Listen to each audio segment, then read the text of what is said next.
And అందరి హీరోల అభిమానులు కూడా నేనేం కోరుకున్నానంటే, లెట్ మీ టెల్ యూ, నేను మనస్ఫూర్తిగా చెప్తాను, always love whom you adore. మీరు ఏ హీరో కానీ, జూనియర్ ఎన్టీఆర్ గారి దగ్గర నుంచి కానీ, అల్లు అర్జున్ దగ్గర నుంచి కానీ, ప్రభాస్ గారి దగ్గర నుంచి కానీ, చిరంజీవి గారు కానీ, ఎవరైనా సార్, రామ్ చరణ్ గారు కానీ, నాని గారు కావచ్చు, any hero, any language hero, మనస్ఫూర్తిగా I enjoy the work, I appreciate the work. ఎందుకంటే నాకు నా ఆర్ట్ ఫామ్, నేను ఆర్ట్ని ప్రేమించేవాడిని. మనసు ఇంకొక హీరోని ద్వేషిస్తున్నాడంటే ఇక్కడ మనసు సరిగ్గా లేదని అర్థం. అందుకని నాకు అలాంటి ఎప్పుడు థాట్స్ ఉన్నావు. అందుకని అందరి హీరోల అభిమానులకి మై అడ్వైస్ ఇస్, ఇంక్లూడింగ్ నా అభిమానులతో సహా, stop doing this fan wars.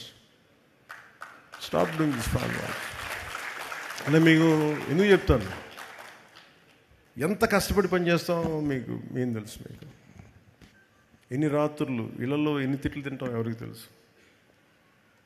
పిల్లల్ని కూడా చూడరు ఎంతమంది. Sujith, he could not see his wife and kid for almost 1.5 months. ఇంటికి కూడా వెళ్ళా.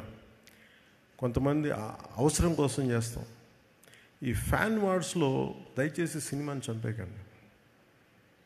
షార్ట్ లైఫ్ అయిపోయింది సినిమాకి. 6 రోజులు, ఇదివరకు 100 రోజులు 150 రోజులు చూసుకుంటే ఫంక్షన్స్ చేసేవాళ్ళని, ఇలాంటి ఇప్పుడు 6 రోజులకి అయిపోయింది. సో దయచేసి ఫ్యాన్ వార్డ్స్ దయచేసి ఆపేసేయండి.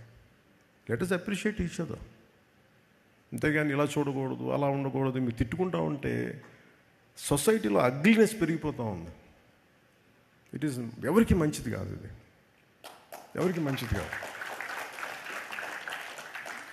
ఇది నా రిక్వెస్ట్ యూ ఆల్. మీరు ఎంత మారుతారో లేదని మీ విఘ్నతకు వదిలేస్తాను, కానీ ఎప్పుడు నా పరిధిలో నేను చేయగలిగేది నేను చేస్తాను. అందరి హీరోల అభిమానులు నేను గౌరవిస్తాను. అందరి హీరోల అభిమానులని, ప్రేక్షకులు చాలా గౌరవిస్తాను. మంచి సినిమాలను ఆహ్వానిద్దాం, ఆనందిద్దాం. If it inspires us, we will take it forward. If you don't like it, you don't have to do it.